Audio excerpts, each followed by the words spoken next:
पति पत्नी का सच्चा प्यार। एक आदमी ने एक बहुत ही खूबसूरत लड़की से शादी की।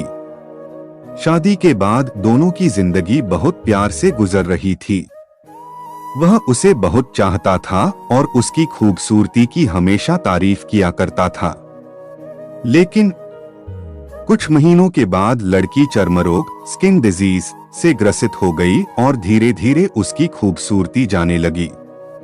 खुद को इस तरह देख उसके मन में डर समाने लगा कि यदि वह बदसूरत हो गई तो उसका पति उससे नफरत करने लगेगा और वह उसकी नफरत बर्दाश्त नहीं कर पाएगी।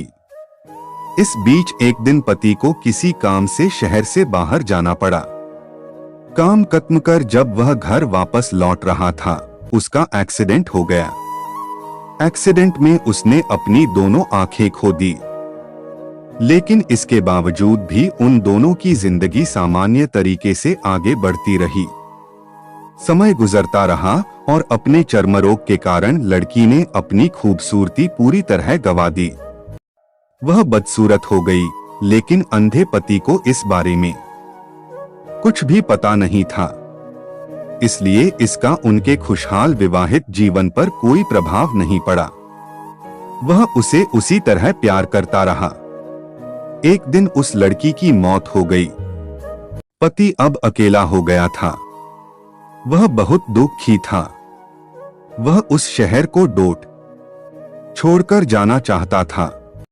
उसने अंतिम संस्कार की सारी क्रियाविधि पूर्ण की और शहर छोड़कर जाने लगा।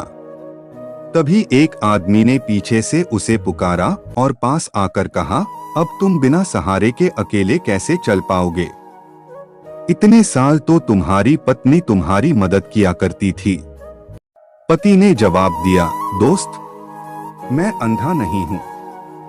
मैं बस अंधा होने का नाटक कर रहा था, क्योंकि यदि मेरी पत्नी को पता चल जाता कि मैं उसकी बदसूरती देख सकता हूँ तो यह उसे उसके रोग से ज्यादा दर्द देता। इसलिए मैंने इतने साल अंधे होने का दिखावा किया। वह बहुत अच्छी पत्नी थी। मैं बस उसे खुश रखना चाहता था। सीख, खुश रहने के लिए हमें भी एक दूसरे की कमियों के प्रति आंखें बंद कर लेनी चाहिए और उन कमियों को नजरअंदाज कर देना चाहिए।